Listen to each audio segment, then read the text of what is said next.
윤석열 대통령이 적은 윤석열 대통령이라고 1년 전 광복절 때 지금하고 저 다른 얘기거든요. 이 지금은 이념이 뭐가 중요하냐, 먹고 사는 게 중요하다 이런 얘기 하셨는데 그때는 이념이 제일 중요하다. 그렇죠. 이재명 대표를 사법적으로 내가 지키겠다 이런 얘기하는데 다 안 맞아요. 이재명 대표를 지키려고 하면 이재명 대표보다 힘이 세야 되잖아요. 이재명 대표가 제일 셉니다. 그러니까 정봉주 의원도 좀 조심을 해야 돼요. 명팔이 이러면 듣는 사람이 기분 나쁘잖아. 내가 명팔이 해도 기분 나쁘거든. 두 분 같은 분들이 현실 정치에 계셨으면 이러진 않았을 텐데, 그죠?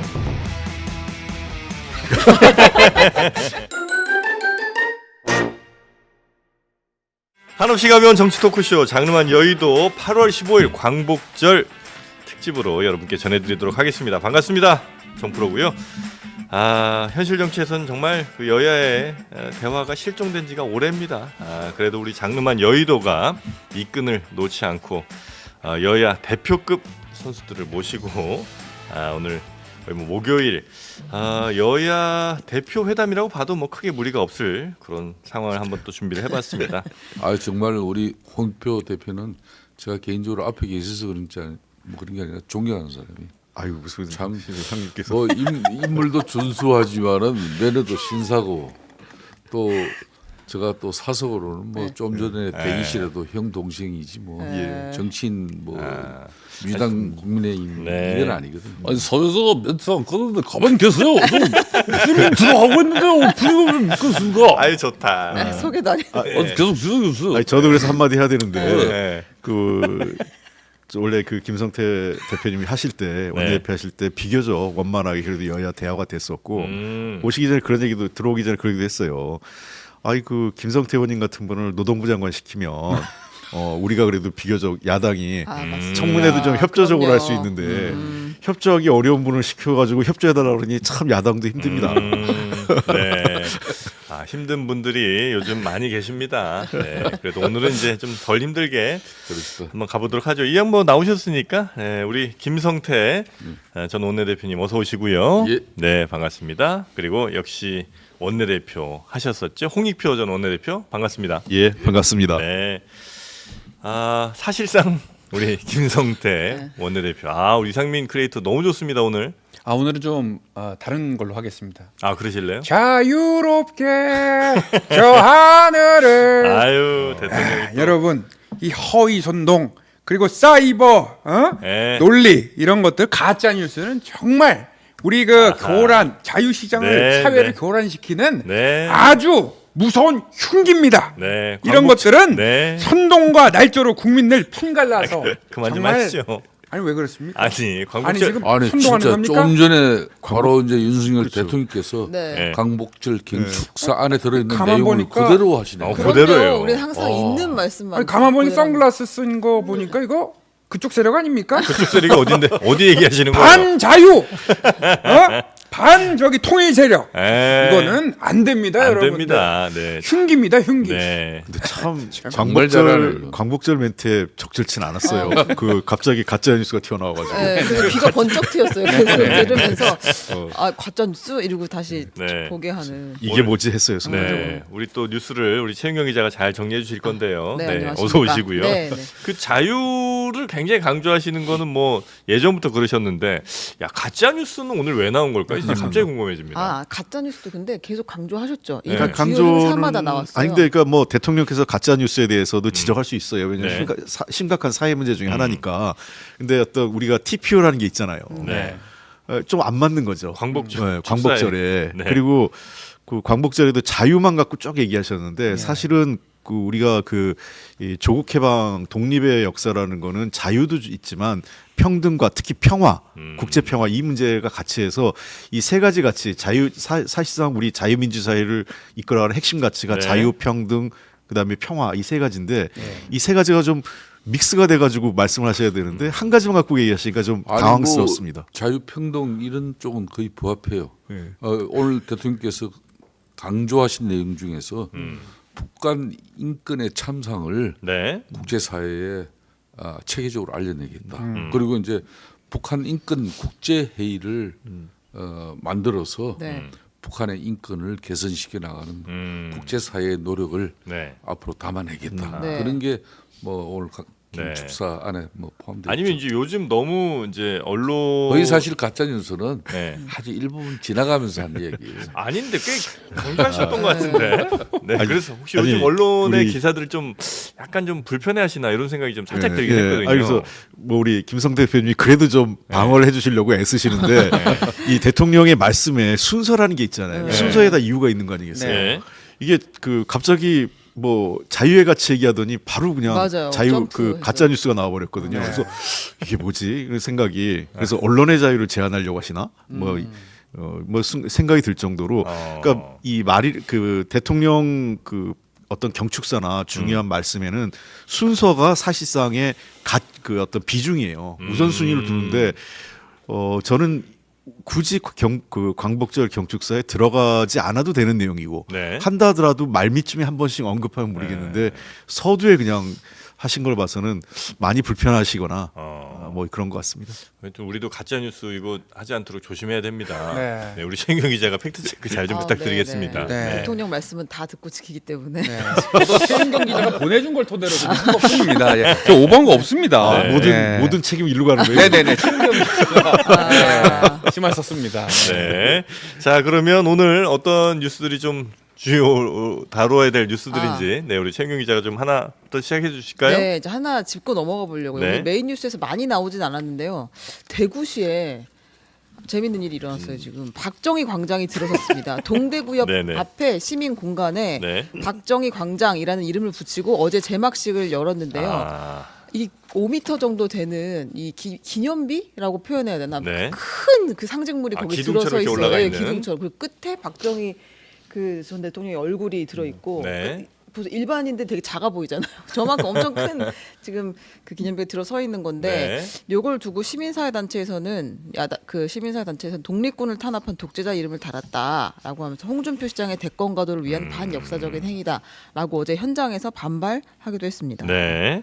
이 박정희 광장이라는 그러니까 동대구의 광장인 거죠? 네, 네. 예, 동대구역 나오면 저걸 안 볼 수 없게 이제 구성을 해놨어요. 네, 네. 그렇게 뭐 누군가의 이름을 붙이는 거는 뭐 종종 있는 일이죠? 아닌가요?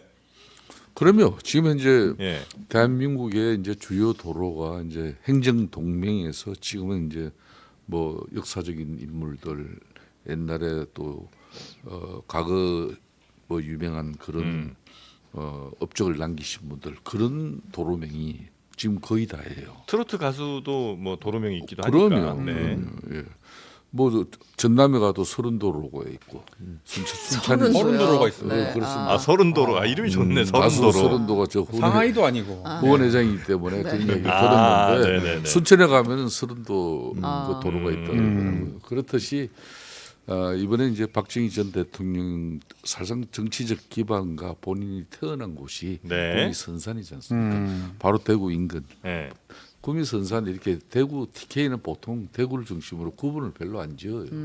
그런 측면에서 이제 동대구역에 이제 이 산업화 정신을 시민들과 함께 기념하게 추모하겠다. 그런 차원이죠. 차원입니다. 근데 약간 좀 역사적 평가라든지 이게 좀 많이 갈리는 분이긴 하잖아요. 그 공간은 있죠. 분명히 공간은 있지만은 네. 그래도 그 민주화를 DJ라든지 YS 흔히 말하는 그때 야권 그런 정치 리더 지도자들을 네. 대하하고 존중하면서 때로는 뭐 좀 상당히 야권 입장에서는 네. 저런 정치는 좀 올바르지 않다는 그런 평가도 있지만은 그래도 그 18년의 업적은 대한민국이 세계 10위권의 경제 대국의 기반을 초석을 닦은 대통령이죠. 우리 홍익표 원내대표님은 어떻게 보십니까? 예, 그 말씀하신 대로 대구 경북 특히 대구 경북과 박정희 대통령은 좀 특수한 관계죠. 제 부모님 고향이 구미 선산입니다. 네. 그래서 뭐 그 지역에서는 워낙 그 박정희 대통령에 대한 뭔가 향수나 이런 네. 게 강한 건 사실인데 지금 말씀하신 대로 박정희 대통령에 대해서는 공과가 있는 거죠. 그래서 제가 몇 가지 이제 문제점이 있다면 첫째는 이런 그 공가가 있는 논란이 되는 사람들을 갖고 기념하는 것은 잘하지 않는 게 통상적입니다. 왜냐하면 논란이 있기 때문에. 네. 그러면 그렇다면 그런 사람을 할 경우에도 충분히 시민사회단체나 그 일단 대구 지역 그 시민들의 의견을 네. 광범위하게 수렴하는 그런 절차나 그 과정적 어떤 정당성이 좀 있어야 돼요. 절차적 네, 정당성이. 그리고 이제 세 번째 그 우리가 할 때 이제 논란이 되는 것은 이 하필 또 굳이 이 광복절을 임박해서 하다 보니까 시기가 박정희 대통령의 가장 큰 문제는 이제 그 말씀하신 대로 공이란 측면은 그 산업화 측면에서 일정하게 그 경제 발전에 기여한 면이 있지만 두 가지 측면, 즉 하나는 친일 행적. 과거 관동군 장교로서 네. 그다음에 두 번째는 민주화와 관련된 독재, 군사 쿠데타 이런 논란이 있는데 하필 그 친일 행적이 부각될 수 있도록 그 8월 광복절 앞두고 한 것 자체도 그건 적절치 않아서 조금 더 시기도 그렇고 네. 이런 문제에 대해서 홍준표 대구시장께서 네. 그 절차적 정당성을 밟고 이 문제를 했으면 어땠을까 하는 아쉬움은 있어요. 네. 뭐 댓글 같은 거 보니까 야, 그 광주에도 무슨 김대중 컨벤션 센터 있지 않냐, 뭐 이제 이런 얘기도 있긴 하더라고요. 네. 예. 근데 이 김대중 역전 동상도 있고. 네. 네. 역에 이렇게 그냥 그 표지판 같이나 뭐 이렇게 기념비 같은 걸 설치를 그냥 해도 되는 거예요? 박정희 광장이라고 그건 이제 만들고 뭐 강력 단체장 단체장이 권한이죠. 그래요? 그러니까 그래요? 이제 대구 같은 네. 경우는 대구시의회가 있기 때문에 네. 그런 뭐 대구시의회 조례를 통해서 이런 기념비 조성 이걸 세우는 걸 이제 절차를 다 갖추죠. 절차 없이 어떻게 이것도 예산이 투입됐을 건데 네. 그런 절차는 분명히 다 홍준표 대구시장도 입장을 밝혔습니다. 아, 그래요? 네, 이날 페이스북을 통해서 네. 역사적 인물에 대해서 공가를 논할 때는 과만들 전에서 저렇게 반대만 할 게 아니라 공도 기를 줄 아는 그런 세상이 됐으면 합니다. 목포나 광주엔 김대중 전 대통령 동상과 공원 기념관이 참 많아요. 예. 근데 이제 대구에는 국제보상운동 228 자유 정신을 기리는 조형물 등은 많지만 박 전 대통령의 산업화 정신을 기리는 흔적은 전혀 없습니다.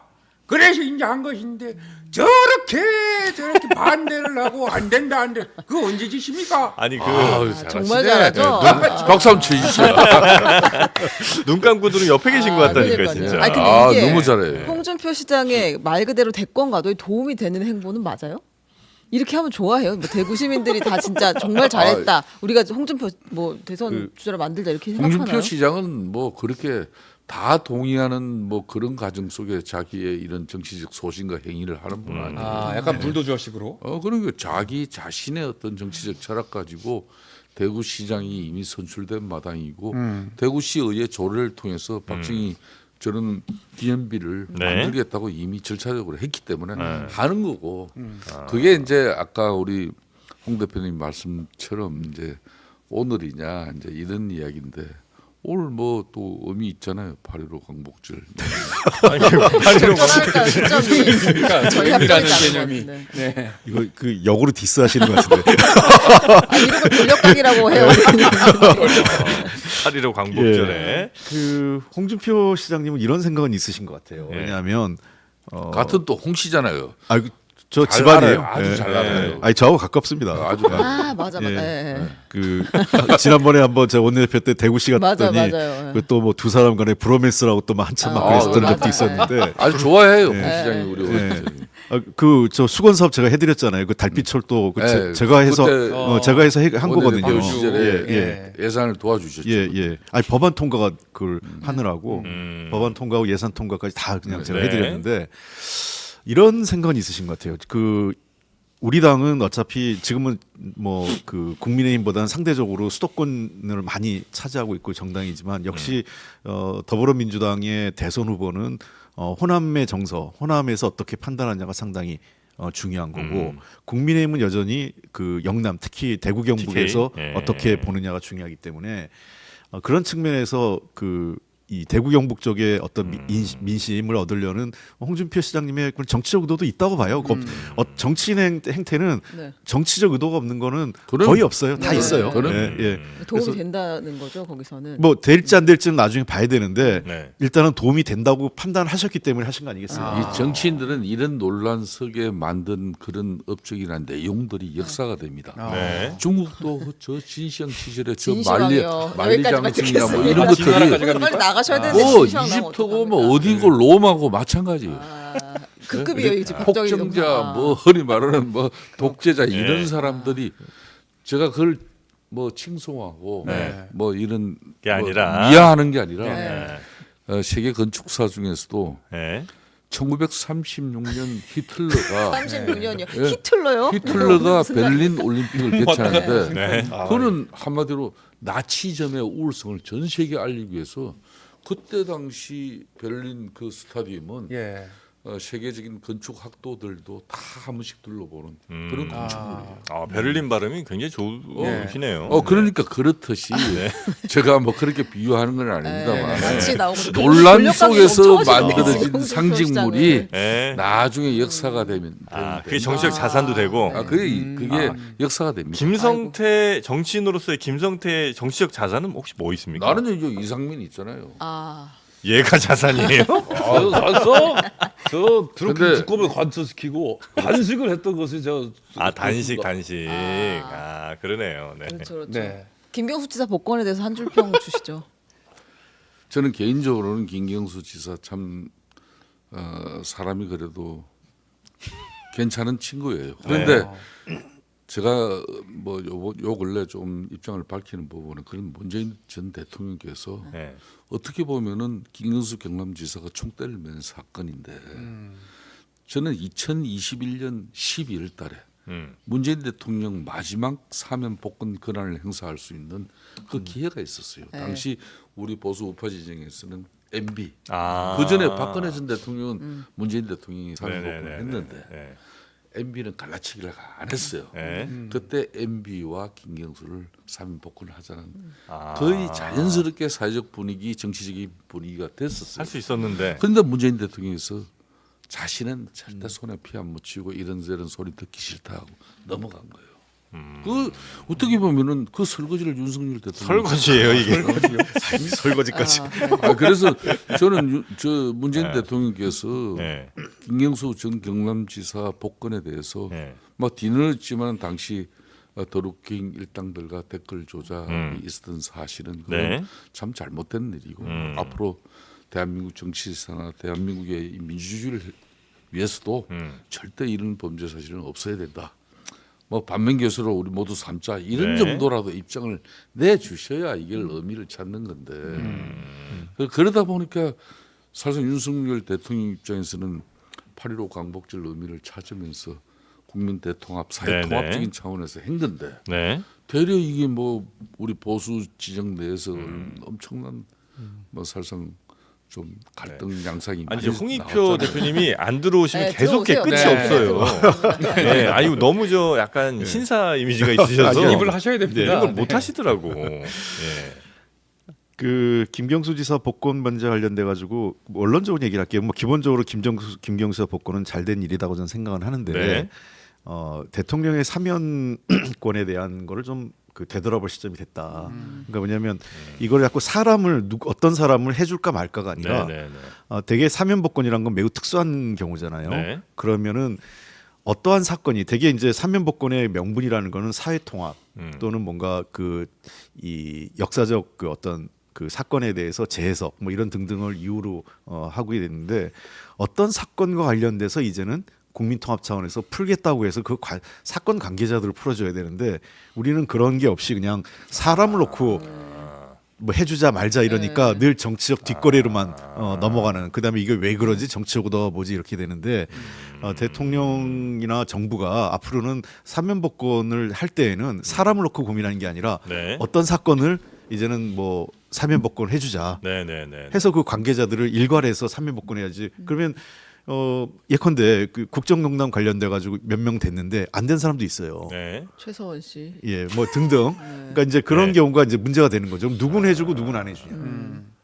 근데 그것도 좀 약간 애매한 것 같은 게 예를 들어서 어떤 사람은 죄질이 진짜 안 좋을 수도 있고 좋을 수도 있잖아요. 아니, 좀 그러니까- 덜 나쁠 수도 있잖아요. 그러니까 설명이 돼야 되는 거죠. 그러니까 네. 이제 다는 아닌데, 네. 그러니까 포괄적으로 그 문제를 털고 가자는 거 아니에요. 그 사건을요. 그러니까 국정농단은 이번에 한번 털고 가자 이런 예. 이제 그 사건에 그렇죠. 따라서 이제 뭐 풀어줘야지 사람에 따라서 해주는 건 안 된다. 그렇습니다. 앞으로라도 네. 저는 어떤 대통령이라도 사면복권 자체 그 대통령의 고유 권한이라는 걸 전 존중을 네. 해요. 그걸 아예 없앤다는 건 좀 그렇긴 하지만 조금의 제한은 좀 있어야 되겠다. 그리고 그리고 역시 대학 뭐 이 캠퍼스에서 네. 뭐 지성으로서 이 교수님을 하시니까. 이 참 모습으로서 정치적 문제를 이렇게 참 풀어나는 잘 짚었어요. 정말 잘 짚었어요. 뭐 학점 주십니까?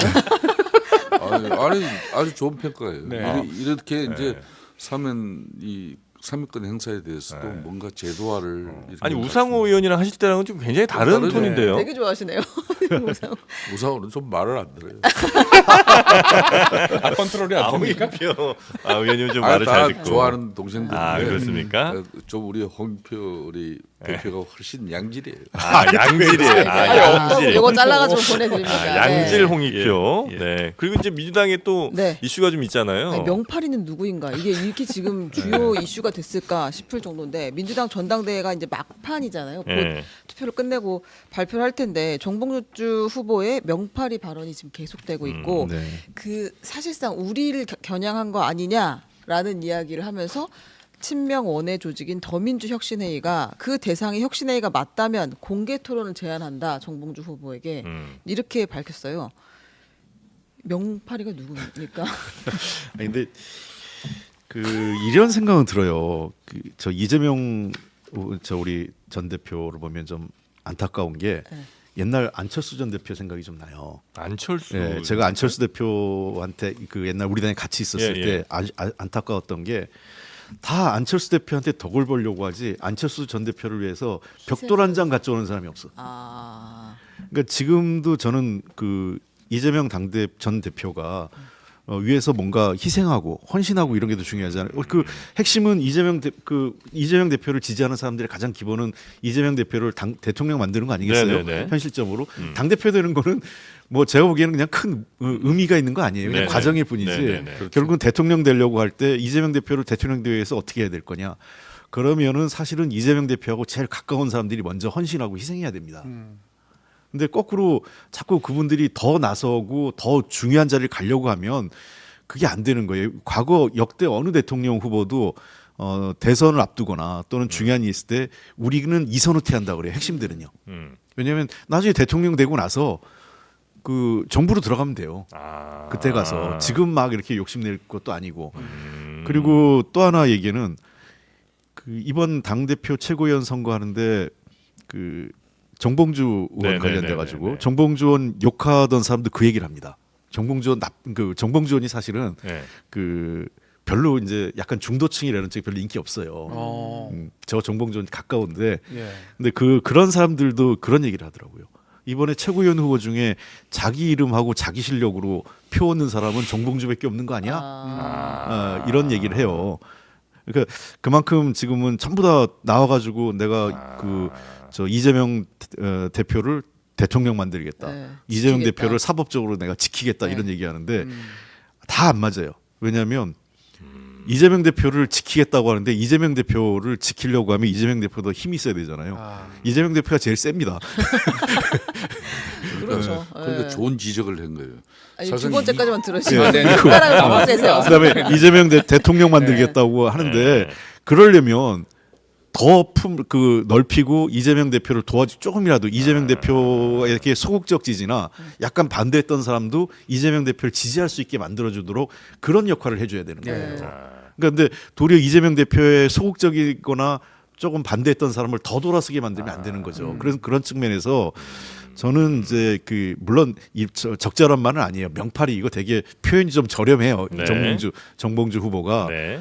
명팔이 이렇게 얘기하는 거는 최고위원 후보자로서 적절치 않은 발언인데 이거를 또 갈라치기 해가지고 정봉주도 수박이다 이렇게 하면 이제 뭔가 얘기하면 다 수박이 되는 그런 구조로 가면 안 된다고 봅니다. 대체로 이재명 대표를 내가 지키겠다는 사람들이 이재명 대표 등에 올라타거나 아니면 이용하려는 사람들이 대부분이군요. 그게 어제 마지막 그 차를 올라타는 사람이 전현희 의원인데요. 이제 내일 모레 18일이 전당대회니까. 네. 저는 뭐 이재명 대표 당선은 지구가 멸망하지 않는 한 기상사실이에요. 앞으로 3일 안에. 네. 그게 기정사실인데 우리 홍 대표 같은 경우는 이재명 당대표 시절에 원내대표를 하신 분이에요. 네. 참 힘들게 합니다. 두 분 칭찬지 그만 좀 아니, 하시겠습니까? 내가 아주 듣기가 그때도 불편합니다. 민주당이 친명 중심의 개딸 시대가 열리면서 예. 당이 그냥 다양성이 상실되고 편향적으로 이렇게 막 예. 쫙 줄서는 그런 상황이 나왔을 때 본인이 어느 누가 자기 뭐 성동중구 좋은 민주당 입장에서 그렇게 좋은 지역구는 아니지만 거기서 삼선을 일궈낸 지역구를 떨치고 우리 보수 우파 진영에 그래도 서초로 뭐 갔는가. 서초로 이렇게 네. 자신의 지역구를 옮기면서까지 네. 뭔가 당이 그래도 객관적이고 균형적으로 가야 된다는 그런 입장인데 지금 보세요. 정봉주 의원이 이제 뭐 친명파리 그 정도 해가지고 명파리 그 이상 정확하게 뭐 표현할 방법이 어디 있어요? 정봉주 의원은 그 사실상 이재명 대표가 절대적으로 이 최고위원 선거만은 중립적인 객관적인 입장을 유지를 해야 되는데 네. 왜 김민석 대표 뭐 왜 이것밖에 안 되지 그래가지고 그 한마디에 그냥 김민석 네. 1등이 돼버렸잖아요. 예. 명팔이 이야기하는 바람에 지금 이제 정봉주 의원은 이제 꼴찌가 될지도 모르는 이 쉽지 참담한 않아 상황이 지켜보는 정치하는 사람 우리로서도 야 민주당도 저렇게 흘러가면은 네. 결코 2027년은 아름답지를 못할 거다. 근데 그렇게까지 그 정봉주 의원이 뭐 섭섭해하거나 그러지 않아요. 저하고도 통화를 했어요 몇 번. 예. 네. 그 이후로 사건 이후로. 예. 저하고는 가끔 통화하고 그래요. 정봉주 네. 의원하고. 그래서 그 이재명 대표한테 이렇게 섭섭한 마음을 갖고 있지도 않아요. 본인은 그 이게 좀 그 정봉주 의원 잘 알잖아요. 약간 좀 그 저 표현 자체를 좀 익살스럽게 그 하는 그런 네네. 스타일인데 저한테도 야 나는 뭐 1등 안 해도 돼. 뭐 내가 최고위원만 하면 됐지 뭐 1등이 뭐가 중요해. 이렇게 얘기를 했고 뭐 그 내가 들어가면 하여간 뭐 저 그 이재명 대표는 확실히 돕겠다는 얘기를 해요. 이재명 반 이재명은 절대 아니에요. 그분도. 네. 그러나 좀 아쉬운 거는 그 이제 본인이라고 왜 섭섭한 마음이 없겠어요. 1등 달리다 갑자기 뒤집어졌는데. 그러니까 저 아까 그 했던 이제 뭐 다들 뭐 그 자기 힘으로 하는 게 아니라 자꾸 엎혀가지고 이재명 대표 힘을 업어가지고 하려고 하는 거 이거 참 내가 보기에 모양이 안 좋더라. 내가 몇 년 만에 지금 이런 당에 들어와서 이런 선거 치려고 보니까 네. 이 당이 왜 이렇게 됐냐 이렇게 저한테 한 얘기는 있어요. 그러나 그게 뭐 이재명 대표를 디스하거나 이재명 대표하고 뭐 적대적 관계를 쓰거나 이런 건 절대 아닌데. 그러면 최고위 들어가면 봐라. 저 어차피 만장일치니까 어떻게 하는지 한번 봐라. 이런 이야기는 그냥 약간 반농담이라고. 예, 센 척? 저한테는 그런 얘기는 안 했어요. 뭐 네. 박원석 의원한테 어떻게 네네네. 얘기했는지 모르겠는데 그 최고위원회가 만장일치다 이것도 사실은 아니에요. 네네. 예. 왜냐하면 제가 원내대표 할 때도 늘 소수 의견 낸 적이 몇 번 있었고, 예. 그러니까 그 결정 만장일치라고 하면 결론을 못 내리잖아요. 한 명만 반대해도 그렇지 않아요. 그 김성태 의원님도 그 국민의힘 원내대표도 하시고 최고위원도 네. 하시고 했는데 기본적으로 만장일치 합의제를 가려고 노력은 하지만 안 되는 경우에 불가피하게 다수 의견을 따라가는 거죠. 네. 그게 민주주의 사회고. 네. 안건 처리를 좀 미루면서 예. 조정해내죠. 예, 약간 숙고하는 정도지만 결국은 다수 의견을 존중할 수밖에 없어요. 그게 최고위원회도 그렇습니다. 그러니까 정봉주 의원이 그렇게 얘기한다고 해서 정봉주 의원이 나 혼자 반대한다고 그 일을 못하는 최고위원회도 아닙니다. 네. 그래서 뭐 그 사실을 얘기했다기보다는 그냥 좀 불편한 마음을 그렇게 표현한 거다 정도로 그렇습니다. 아마 예. 생각을 하시는 것 같네요. 그러면 이 발언이나 이 사태는 전체 남은 투표 과정에서 큰 영향을 미치지는 않을 걸로 보세요. 뭐 약간의 영향을 줄 수 있겠지만 그렇다고 정봉주 의원이 탈락하거나 이러지 않을 것 같아요. 아, 제 그래요? 생각에는 뭐 지금 2위권을 그대로 유지하지 않을까 이런 생각이 있습니다. 왜냐하면 되는군요. 예, 정봉주 의원도 꽤 그 나름 셀럽이에요. 그 정봉주 의원 따르는 사람도 네, 당에 네, 만만치 네, 않기 네. 때문에 예. 자 그렇게 명팔이 이야기는 이 정도로 이 마무리하죠. 봉도서가 네. 백수 시절에 네. 모 방송국에 자기가 방송 진행을 했어요. 네, 맞아요. 그래서 형님 저 좀 먹고 살게 형님 꼭 좀 출연해 주세요. 그래서 제가 출연해 준 사람입니다. 뭐 대단한 2년 강조. 한 2년 내가 해줬어. 아, 2년씩이나 했습니까? 그래요. 근데 약간 정봉주 의원도 좀 조심을 해야 돼요. 이게 그러니까 이제 그래서 내가 바로 그 이야기를 하려고. 예, 어. 암한테나 얘기하거나 그리고 아. 그 아무리 좋은 얘기지만 이게 명팔이 이러면 듣는 사람이 기분 나쁘잖아요. 그러니까 뭐 호가호위하지 마라. 그렇죠, 호가호위 뭐 이런 좋고. 정도만 해도 네, 되는데 네. 명팔이 그러면 내가 명팔이 해도 기분 나쁘거든. 아니 명팔이 한 명만 찍어버렸으면 문제 없는 거예요. 아. 명팔이 그러면은 아 그것도 전체잖아. 전략이네요. 네. 근데 정봉주 후보의 마음 속에 명팔이는 있는 것 같아요. 누군지도 뭐 있는데 아무튼 그렇게 얘기를 안 했을 뿐이고. 예. 그래서 하여간 그 표현 자체는 적절치 네, 않았다 이렇게 생각을 합니다. 근데 또 그게 지금까지 정봉주 후보가 정치적으로 생명을 갖고 있는 거 아니에요? 그런 이제 강한 워딩 혹은 뭐 좀 사람들이 듣기 좀 불편할 수도 있는 그러나 누가 듣기엔 굉장히 또 환호할 수 있는 이런 좀 아니 이게 아까 그 홍준표 시장하고 궤를 같이 해요. 이게 뭐냐면 이 정치인이 네. 논란거리의 중심에 쓰는 거는 나쁘지 않다 이런 생각도 있는 거예요. 네. 그러니까 저 홍준표 시장도 대구시장 가면 되게 중앙 무대에서 멀어지는데 끊임없이 중앙 무대에 자기가 네. 중심에 쓰잖아요. 항상 네. 논란이 되면 어떤 때는 대통령도 치봤다가 어떤 때는 한동훈 대표 치봤고 뭐 이러면서 계속 이 살아있다는 걸 보여주는 거고 정봉주 의원 같은 경우도 만약에 이제 최고위원 되면 어쨌든 본인의 독자적 발언권은 세지는 건 불가피하죠. 그러니까 나는 그러니까 이번 과정을 통해서 네네, 그 프레임이 네네. 만들어진 거죠. 나는 내 힘으로 된 사람이야 이런 게. 근데 참 우리 홍익표 대표님은 그런 거는 못 하세요, 그죠? 뭐 이렇게 논란을 만들고 자기 발언으로 주인공이 논란되고 되는 이런 거 한 번도 못 본 것 같아. 아니요, 그럼 하죠. 왜 안 해요? 해요? 예, 자리가 있으면 하죠. 사실상 정봉주 의원이 이제 최고위원이 되면은 네. 제일 긴장할 사람이 정청래 지금 위원장이에요. 왜 지금 캐릭터 이제- 겹쳐서? 아니 이제 정청래 위원장이 법사위원장이면서 네. 실질적으로 민주당에 그냥 항상 이슈의 중심에 올라가 있어요. 아, 그 센터 자리를 그렇죠. 근데 정봉주에게 이제 양보해 이 봉도서가 또 들어가면은 예. 정청래 금방 따라잡습니다. 아, 그래요? 따라잡고도 남죠. 자, 어떻게 되는지 한번 좀 보시죠, 뭐. 네. 자, 그럼 뭐 말 나온 김에 그 전현희 아, 그 위원의 발언이 지금 또 굉장히 좀 이슈가 좀 되고 있습니다. 네, 네. 네. 뭐 지금 저희가 준비한 건 이따 한번 보려고 했는데 이제 네. 어제 청문회에서 갑자기 그 얘기를 꺼내면서 전현희 의원이 권익위원장이었잖아요. 존재 네. 권익위원장. 근데 이번에 그 권익위 간부가 부패 방지 업무를 담당하던 분이 이제 극단적 선택을 한 걸 두고 이제 윤석열, 김건희가 살인자다라는 취지의 발언을 그런 발언을 해서 취지가 아니라 그냥 네, 그 딱 그 발언했습니다. 얘기였죠. 네, 예. 그렇게 이야기를 해서 네. 이제 여당에서는 그 윤리 열고 징계해야 된다, 제명하겠다 뭐 이렇게 이야기를 하고 있는 상태고 네. 그리고 대통령실에서도 반박을 했습니다, 강하게. 그 뭐 멘트 굳이 뭐 다시 듣지 않아도 될 것 같기는 한데 대통령실도 하긴 뭐 가만히 있을 수는 없는 상황이었죠. 이 정도. 가만히 있을 수 없는 사안이 아니라 네. 아무리 이제 국회에서 이제 뭐 그래도 발언권이 존중되어지는 그런 보장되어지는 국회 공간이지만은 네. 해야 될 소리 안 해야 될 소리는 구분해야죠. 예.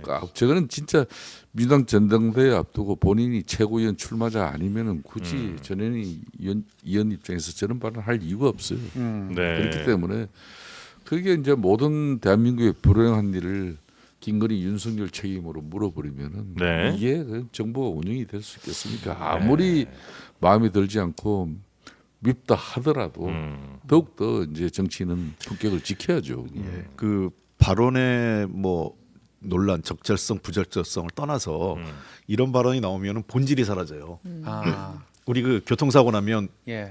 나중에 주민등록증 까가지고 왜 나이 많은 누가 나이 많냐 반말이냐 이거 갖고 싸우잖아요. 네.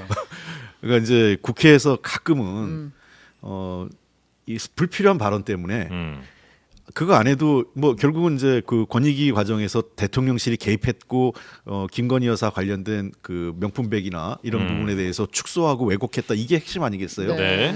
근데 그 김건희 여사가 살인자다 이 발언으로 본질이 다 사라지고 그이 그러니까 권익위에 열 땐 부적절한 어떤 권력의 개입이 있었냐가 핵심인데 그 사안보다는 살인자냐 아니냐 발언이 부적절하냐 아니냐 갖고 싸우고 언론도 다 그거만. 그래서 저는 뭐 전형적으로 이런 게 잘못된 미스디렉션이라고 그래요. 아. 영어로 미스디렉션이 뭐냐면 엉뚱한 방향으로 가버리는. 아하.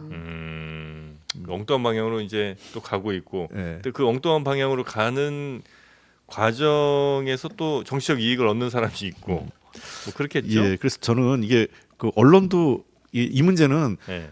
야당도 그렇고 적절한 선에서 그냥 너무 그 과한 표현은 좀 가했다 하고 대통령실도 너무 민감하게 이 문제에 뛰어들지 않았으면 좋겠어요. 그러면 전체적으로 이제 잘못된 방향으로 국민들이 보기에는 핵심은 권익위가 제대로 일했냐 못했으면 왜 못했냐 이게 핵심인데 이게 전혀 이상한 방향으로 흘러가 버리고 다른 표현까지는 웬만큼 뭐 정치적인 수사나 레토릭 정도로 이렇게 때로는 이해를 하고 때로는 뭐 적절하게 대응도 하지만은 이게 뭐 그래도 일국의 대통령 그냥 영부인을 갖다 살인자라고 네네. 그러고 이렇게 내모는 것은 이거는 심한 거예요. 이건 잘못된 거는 그냥 전현희 의원 입장에서도 사과하는 게 낫다. 내가 이 표현은 어제 적절치 못하고 뭐 내가 감정이 너무 앞선 것 같다. 뭐 네. 이러고 해야 되는 거예요. 그러니까 이렇게 인정하고 이래야지. 이걸 굳이 뭐 또 자기도 권익위원장 해봤지만은 네. 대통령이 당시 문재인 대통령이 권익위원장한테 사사건건 예?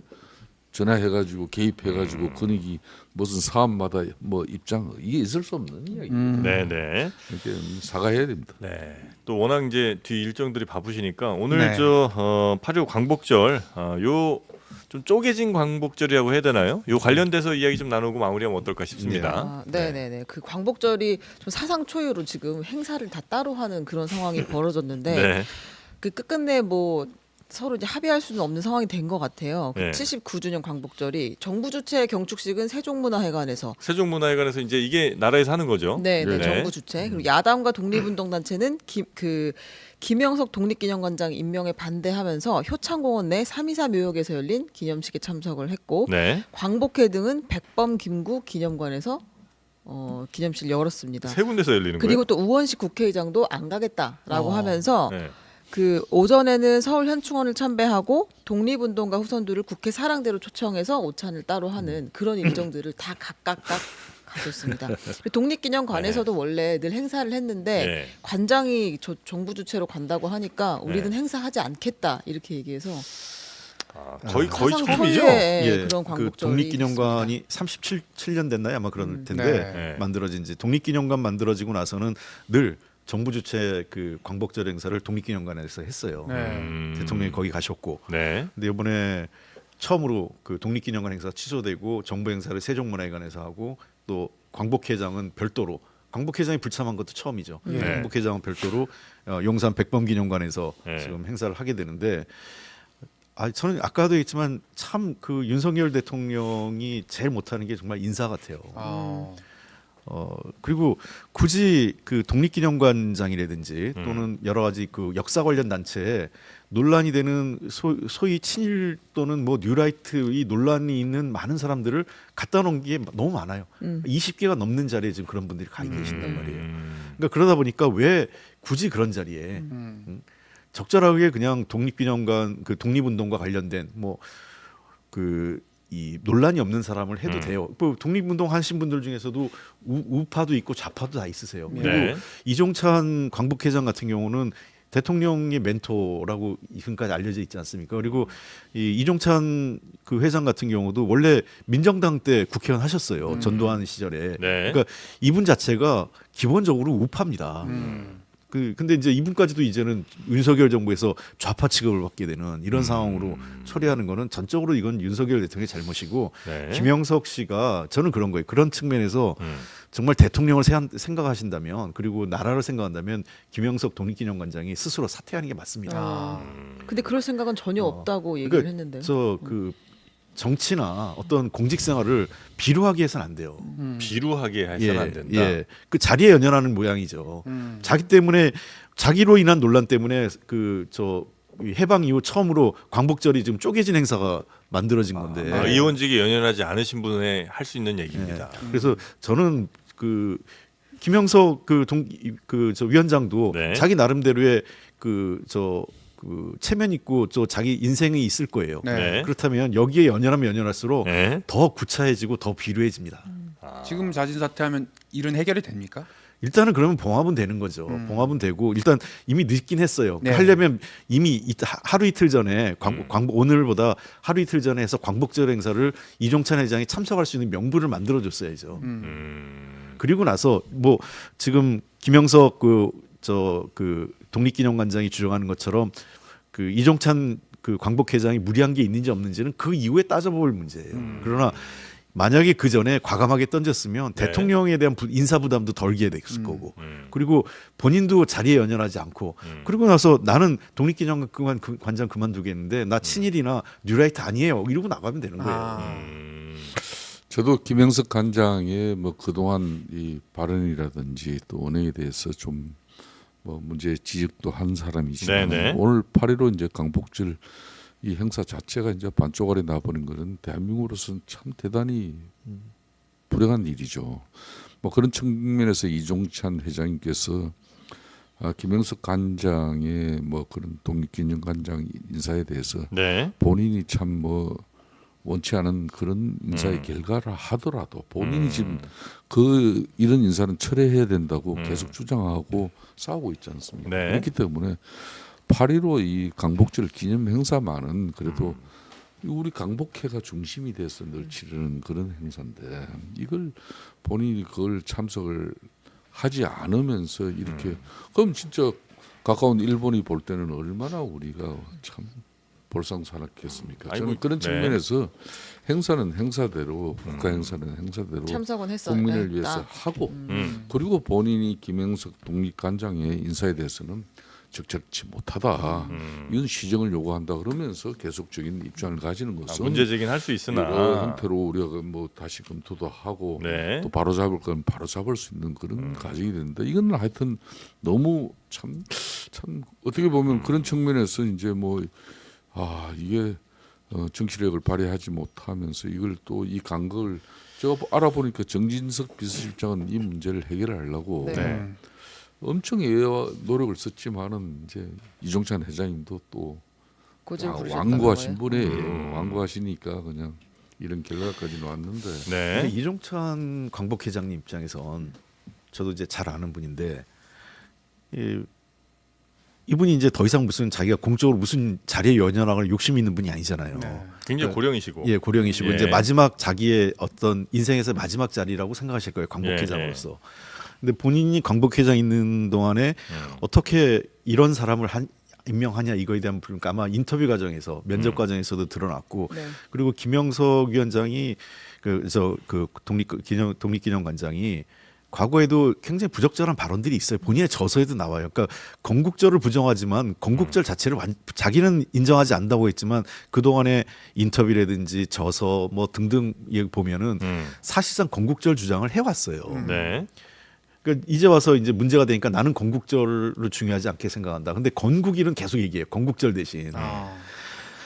그러니까 저는 이런 논란이 있는 사람을 굳이 왜 이렇게 했는지 그리고 아마 이종찬 회장이 여러 차례 대통령실에 메시지를 전달했을 것 같아요. 네네. 나 이거 아니면 그만둘 수 있다. 네. 그렇다면 사실은 이게 대통령도 못 이기는 조직 중에 하나가 광복회입니다. 네. 왜냐하면 원래 그렇죠. 왜 못 이긴다는 게 힘으로 이긴다는 게 아니라 이분들이 갖고 있는 그 유일한 그 힘이 광복 운동을 했던 후손들 중심이라는 거고요.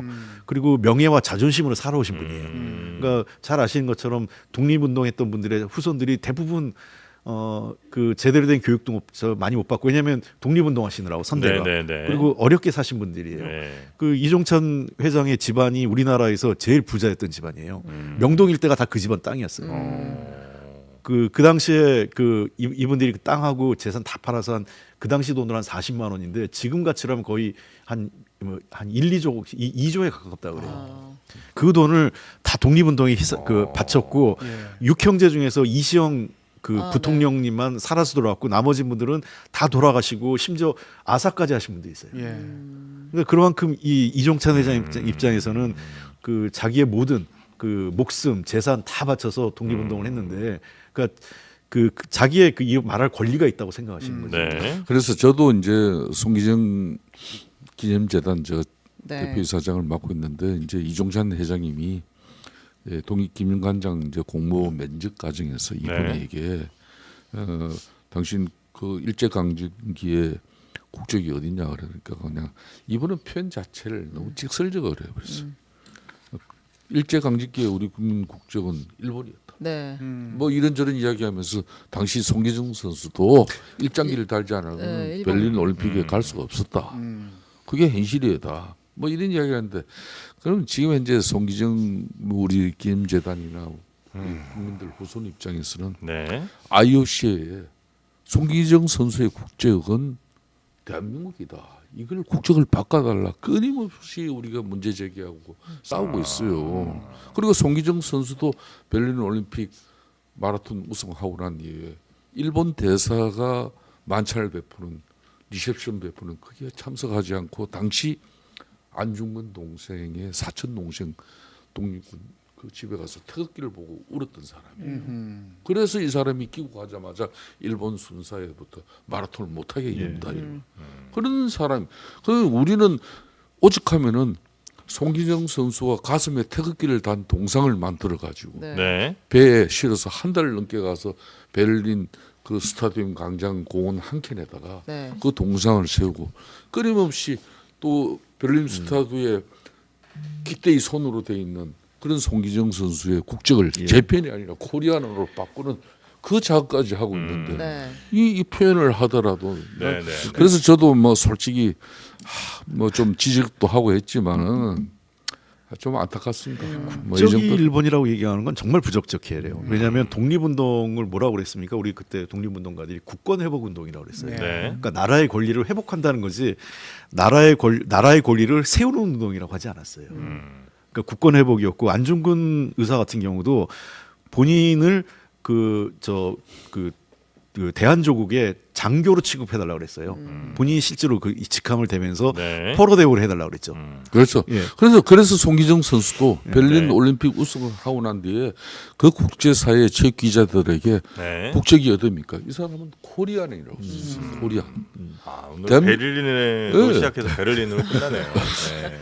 그리고 아니 그 정도로 그렇죠. 오늘 네. 중요한 날이에요. 근데 이거 하나만 더 여쭤볼게요. 이 정부에 어쨌든 그 많은 포인트들의 주요 포인트에 뉴라이트 인사들이 가 있는 건 맞잖아요. 네. 그 여당에도 그렇고 그 신지호 전략기획 부총장, 국민의힘 부총장이 그 얘기를 했잖아요. 이 광복회장이 일본 극우의 기쁨조다라는 이야기를 했는데 이 맥락을 굳이 이제 따지고 보면 이제 이종철 회장이 용산에 밀정이 있다 이렇게 어쨌다 얘기를 했는데 제가 보기엔 이 회장이야말로 일본 극우의 기쁨조 역할을 하고 있다. 이 회장은 1919년이 건국이라고 주장을 하는데 1919년 건국이 됐으면 일제강점기가 36년에서 4분의 1 토막나서 9년이 되는 해괴망측한 논리다라고 하면서 맹비난을 했어요. 근데 요거에 대해서 부적절하다는 지적이니까 사과, 그러니까 뭐 표현이 과했다라는 이야기를 하면서도 어쨌든 이게 일본 극우가 환호할 논리라는 주장은 난 유지하겠다 이렇게 또 얘기를 했거든요. 근데 그 부분은 윤석열 대통령께서도 2년 전에 이미 그러니까 대한민국 헌법에 1919년 3.1 운동 정신을 개성해서 네. 우리는 1948년 정부를 쓰고 이 모든 과정과 절차를 우리는 다 대한민국이다. 이렇게 정리가 된 마당이에요. 네. 근데 이게 뭐 아무리 우리 당 의원이라고 개별적인 입장을 가진 부분은 뭐 우리 당이나 또 윤석열 대통령 정부의 입장이라고 보기는 좀 어렵지만은 하여튼 오늘 광복절 행사에 이종찬 또 회장님께서 참석이 되지 않고 네. 뭐 이런 모양새는 참 바람직스럽지는 않습니다만은 우리가 이 광복의 의미를 새롭게 되시기는 그런 좋은 계기가 되길 바랍니다. 근데 이게 요즘 그 유행한 말이 있잖아요. 윤적윤이란 말이 윤석열 대통령이 적은 윤석열 대통령이라고. 이전에 했던 이야기들. 윤석열 대통령이 1년 전 광복절 때 뭐라고 얘기했냐면 네. 지금하고 전혀 다른 얘기를 해요. 이 지금은 이념이 뭐가 중요하냐, 네. 먹고 사는 게 중요하다 이런 얘기 하셨는데 그때는 이념이 제일 중요하다고 그랬어요. 그렇죠. 1년 전에는 네. 이념이 제일 중요하다. 그래서 독립운동은 건국운동의 일환 그 과정이었다고 그래요. 그러니까 이 윤석열 대통령 스스로가 어쩌면 이러한 논란에 그 분란의 씨앗을 이미 1년 전에 던진 겁니다. 네네. 그리고 신지호 부총장도 본인도 이 책임이 있는 게 이런 뉴라이트 활동을 본인이 했잖아요. 네네. 그 이명박 대통령 취임 전에 2006년도부터 우리나라에서 뉴라이트가 본격적으로 나오는데 이 뉴라이트의 특징은 올드보스하고 좀 달라요. 올드보스는 이 반공 반공이 굉장히 강했습니다. 네. 그러나 북한에 대해서도 약간은 좀 유화적인 태도가 있어요. 통일을 해야 된다는 관점은 있고 예. 그리고 반일은 되게 확고했습니다. 일본에 대해서 부정적 인식은. 네. 근데 이 뉴라이트의 특징은 이 올드보스하고 차이를 가져야 되니까 대개 이 뉴라이트의 특징들이 젊은 세대 신조 씨도 그렇고 다들 학생 운동했거나 한때는 주사파였던 사람들이 많아요. 네네네. 그러니까 북한에 대한 적개심이 굉장히 강해요. 강한데 이 올드보스하고 다르게 어떤 통일의 대상으로 보는 관점도 훨씬 적어요. 그러니까 왜냐하면 자기들의 원죄가 있다 보니까 한때 뭐 좌파 활동을 해서 그런지 북한에 대한 적개심이 더 강하고 그리고 일본에 대해서는 꼭 일본의 그 세용모하고 똑같습니다. 일본이 극우 활동이 90년대부터 시작할 때 새로운 역사 모임부터 시작했거든요. 그러니까 교과서를 새로 쓰는 건데 딱 그 활동을 뉴라이트도 같이 했고 거기 했던 사람들이 지금 다 그 윤석열 정부에서 중요 요직을 차지하고 있는데 네. 신지호 씨가 이런 얘기하는 거는 제가 매우 부적절하고 이거는 더군다나 광복회 수장인 어른한테 네. 이렇게까지 뭐죠? 극우의 기쁨조. 일본 극우의 기쁨조. 일본 극우의 기쁨조 이렇게까지 하는 거는 제가 보기에는 아주 부적절한 말입니다. 네네네. 그러니까 말들이 참 좀 너무 세죠. 강한 네. 말들이 좀 자주 나오고 있는 것 같아서 이것이 또 아까 말씀하신 것처럼 계속 또 이거 자체가 문제가 또 되고 있고. 그렇습니다. 예. 이제 또 다 사라지고 이제 기쁨조 이 기쁨조 문제만 남겠죠. 남잖아요. 예. 자꾸 이게 말이 불필요하게 예. 센 말은 다른 그 핵심을 사라지게 만들어요. 네, 이 두 분 같은 분들이 현실 정치에 계셨으면 이러진 않았을 텐데, 그렇죠? 네, 그러나 지금 현재는 다 의원이 아닌 분들입니다. 네. 그러니 더 정치가 좀 과하게 가는 거 아닌가 이런 생각들 아마 하시고 계신 것 같습니다. 자, 우리 김성태 또 전 대표께서는 바로 지금 골프 모임을 또 가셔야 돼요. 아니, 그런 얘기를 왜 합니까? 아니 가족분들과 함께 네, 가시는 광복의 기쁨 예. 누리시는데 지금. 게이트볼일 수도 있습니다. 게이트볼. 죄송합니다. 예, 그래서 아이 JTBC가 네. 곧 이제 이 골프 예능 프로그램을 맞습니다. 만드는데 네. 맞아요, 그게 맞아요. 이번에는 정치인 맞습니다. 맞아요. 네. 네. 준비하셔야 되니까. 그 초청 인사가 돼 있어. 아, 네, 그러시구나. 역시 예. 셀럽입니다. 네, 아. 그래서 또 함께 잘 다녀오시고 다음 주에 또 뵐까요? 그러시죠. 뭐 불편하신 게 좀 있으신 모양이에요. 좀 불편해요. 아주 불편해요. JTBC랑 또 같이 컨텐츠 만드셔야 되니까 그것도 좀 잘 좀 부탁드리겠습니다. 자, 우리 김성태 전 대표님 그리고 홍익표 전 대표님 두 분 대단히 감사하고요. 다음 주에 또 뵙겠습니다. 고맙습니다. 네, 고맙습니다. 네, 고맙습니다.